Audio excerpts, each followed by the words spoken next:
Joined by veteran political strategist, former DNC senior advisor Steve McMahon, and Trump supporter and chief strategist with America's Liberty PAC, Jesse Benton. Guys, good morning to both of you. Good morning. Good morning. Steve, I'll begin with you. 3 or 4 days in a row now where Clinton is taking questions from reporters. Is this a response to what some say is that disappearing convention bounce? Well, I don't think so. I mean, I think that it's always been the plan post-Labor Day to run a more traditional campaign, which includes having a plane, inviting reporters onto the plane, and running a more transparent operation. The month of August was really about fundraising, and she raised $145 million or something, which is what she needed to do. And I think she's ready for the fall, and you can see it. You can see it this morning, and you're going to see it, I think, every day. Do you believe she's getting different treatment from journalists, moderators, the press in general than Trump is?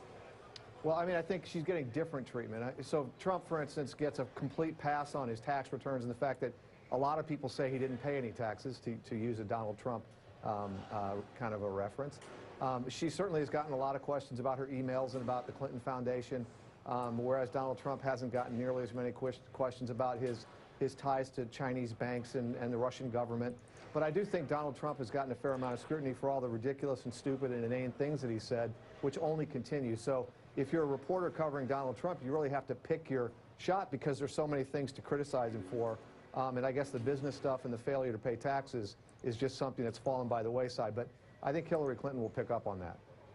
Jesse, Donald Trump has largely sidestepped calls for him to release his taxes, being able to move on to different topics and sort of sweep the controversy of the day under the rug. But the criticism from last night's Commander-in-Chief forum was that the questioning of Donald Trump was benign. Do you agree that the questioning could have been tougher and that he largely is able to sidestep some of these serious issues? Well, I don't think so at all. I thought Matt Lauer was very, very tough on both candidates. And I thought Donald Trump acquitted himself pretty well last night, whereas Hillary Clinton had a disastrous performance and had to try to reset this morning with a grueling 7-minute news conference, taking all of 4 questions. I don't think Josh Ernest is particularly sweating his job security over that one. Jesse, I'm wondering, with this Gary Johnson gaffe that we've seen this morning, given that this campaign right now looks to be a game of inches, at least according to the national polls, do you think that the Aleppo slip-up benefits one candidate more than the other? Because the line had been that Gary Johnson, the Libertarian ticket, was pretty much split evenly between taking voters potentially away from Clinton and from Trump.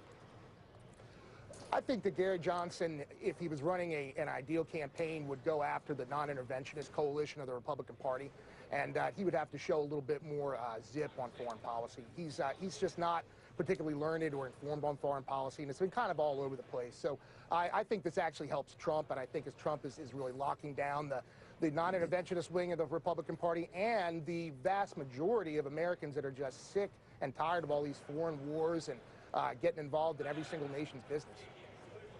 Steve, do you agree with that? Well, I mean, I think Donald Trump probably was thanking God this morning that he didn't get the Aleppo question, because I'm not sure he could have handled it any better than Gary Johnson did. I actually think, you know, it was unfortunate for Gary Johnson because it's going to probably end up keeping him out of the debates. There was a conversation about whether or not he should be in the debates, and I think now he's answered that himself. And I think as for Donald Trump's performance last night, you know, he actually embarrassed himself as well. I mean, by saying that generals have been reduced to rubble, by revealing what he heard in the intelligence briefings, which actually isn't what is usually covered in an intelligence briefing, probably something made up, like so many other things Donald Trump does routinely. But I think, you know, as you look at these candidates and you ask these kinds of questions and you think about the serious consequences and the serious issues that the next president is going to have to face around the world, you've got to look at Gary Johnson and say, okay, well, he's disqualified himself, and look at Donald Trump and say, really, Donald, really? And ask yourself, are we going to do this? Are we really going to think about doing this? Finally, Jesse, I don't need to tell you the lead of Drudge suggests that perhaps Hillary Clinton was wearing an earpiece in the forum last night. Does the Trump campaign believe that?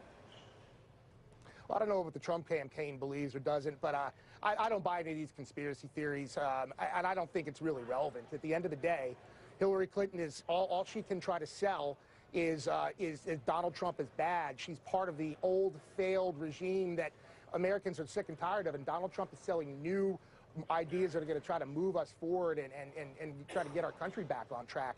Donald Trump is selling a positive vision. Hillary Clinton's, all she can do is try to attack Donald Trump. And I think that's why Donald Trump is surging in the polls and has probably clipped her, and I think is really looking very, very strong in November. And by the way, for all you conspiracy theorists out there, I'm actually wearing an earpiece myself. You are wearing an earpiece. And so is everybody who's on this show right now. So it's really about hearing what's going on with a remote location or a questioner in the audience. So it's not a big deal. I'm not. Don't give away all our secrets, Steve.